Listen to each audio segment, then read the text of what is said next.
But for now, we're going to change our focus to the LGBTQI community and an opportunity that popped up during the census to get a really good focus on what is now a changing part of our society and an opportunity possibly missed.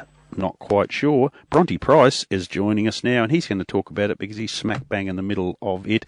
Bronte, good morning and welcome for your debut on Pulse Radio in Geelong. Rob, good morning. Thanks very much for the opportunity. I appreciate it. No, it's good. It's an interesting subject, and I think the scope, even me, I've got to admit that I'm one of the gentlemen in my 60s who lived very ignorantly about the gay community in Australia for a long period of time. Things have changed. Our eyes have been opened more. There's been some really good work done behind the scenes by advocates, politicians taking up the cudgels, and we've now seen the same-sex marriage debate run and won, and I think that was a real eye-opener to change how our communities look. It's moving slowly, and I guess from your perspective inside the community that the census provided an opportunity that sadly may have been missed. Yeah, look, it was a missed opportunity, and it was a bit sad, I think. If we think back to 1971 being the first year that Indigenous Australians were counted by the census, and then 15 years later, in 1986, people were asked about their ancestry, where they were born, where their parents were born, and that kind of information is really crucial in helping the government and businesses analyse the data and provide services and products on the basis of that.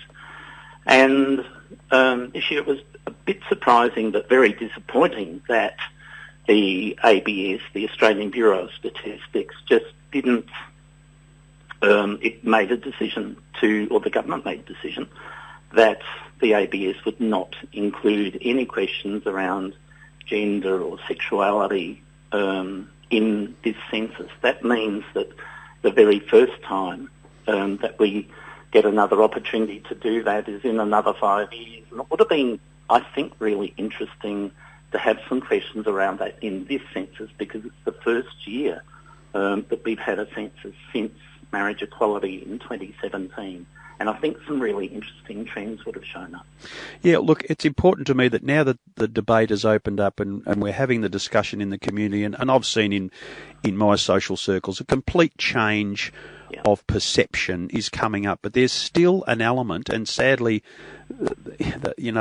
those elements are in positions of prominence. They head up churches. They're strong parts of government, state and federally, and they are still blatantly, obviously, openly ignorant. They wouldn't admit that, but they are. And here's an opportunity that we have to really get some data and send some information out to the community for all of us, and I say us because I'm happy to say that I'm part of that group that needs to be educated as well, to change the focus on what still is, in some circles, an issue happy to be pushed in the corner and forgotten about.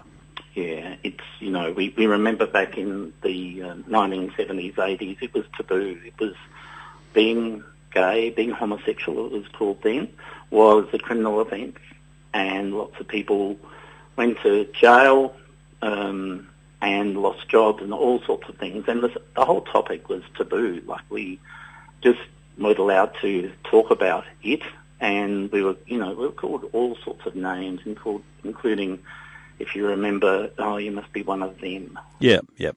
It was interesting that in an interview before the census, the person who was managing the census this year said that the census is the chance for everyone in Australia to tell us their story about what matters to them and their living conditions and their circumstances, and that data is incredibly important. And I've got to say that that's the case, except if you're from the LGBTIQ plus community. Yep. And those data are incredibly important. We as of now, we won't know how many people from the LGBTIQ plus community are in Australia are in Geelong, for example. We won't be able to lobby, use those data to lobby for new resources or services in any areas. We won't get to understand what's the link, what are the circumstances like for people who have an intersection of being LGBTIQ plus with having a disability or being Indigenous or being in a remote area. And all of those things are really vital. If we're going to base the provision of services such as health services, aged care, for example, on anything other than assumptions, because we just won't know for the next 5 years. And by the time the next census comes around and the data are analysed and counted, and then governments, take their time, as they must, to put in place public policy, we're looking at a lost opportunity for the next decade, really. And I just think that's